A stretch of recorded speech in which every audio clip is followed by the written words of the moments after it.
بسم الله الرحمن الرحيم. عن عبد الله بن عمرو رضي الله تعالى عنه عن النبي صلى الله عليه وسلم أنه ذكر الصلاة يوما فقال: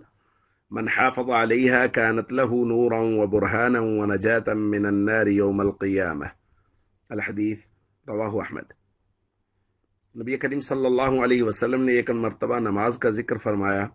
اور فرمایا جو شخص نمازوں کی حفاظت کرتا ہے یہ نمازیں اس کے لیے قیامت کے دن نور ہوں گی، بخشش کی دلیل ہوں گی اور جہنم سے نجات کا ذریعہ ہوں گی۔ اور فرمایا ومن لم يحافظ علیہا، اور جو شخص نمازوں کی حفاظت نہیں کرے گا، ان کو پابندی سے نہیں پڑھے گا، لم تکن لہ نورا ولا نجاتا ولا برہانا، قیامت کے دن اس کے لیے کوئی نور نہیں ہوگا، اس کے لیے کوئی جہنم سے نجات نہیں ہوگی اور اس کے لیے کوئی بخشش کی دلیل نہیں ہوگی۔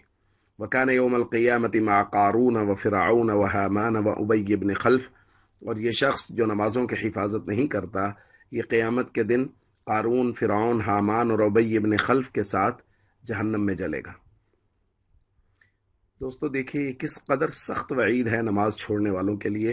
اور اس کے ساتھ ساتھ یہ کس قدر خوشخبری ہے نمازوں کی حفاظت کرنے والوں کے لیے کہ نبی پاک صلی اللہ علیہ وسلم فرما رہے ہیں جو نمازوں کی حفاظت کرے گا اس کے لیے قیامت کے دن نور ہوگا، بخشش کی دلیل ہوگی اور نجات کا ذریعہ بنے گی،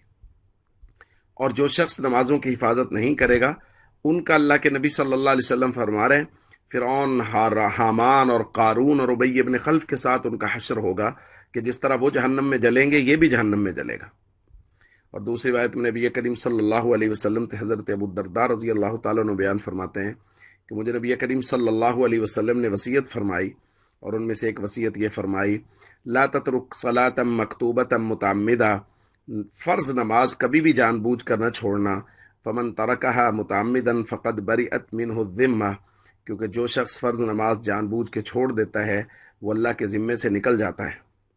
یعنی اس کی بخشش کا جو اللہ نے ذمہ اور وعدہ لیا ہے وہ اس سے نکل جاتا ہے کہ اس نے اللہ کا اتنا بڑا ذمے لگایا ہوا فرض چھوڑ دیا ہے۔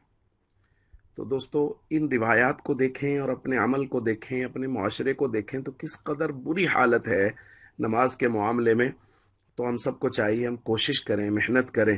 اپنی نمازوں کی بھی فکر کریں اور اپنے ارد گرد رہنے والے اپنے پیاروں کی نمازوں کی بھی فکر کریں۔ السلام علیکم ورحمۃ اللہ وبرکاتہ۔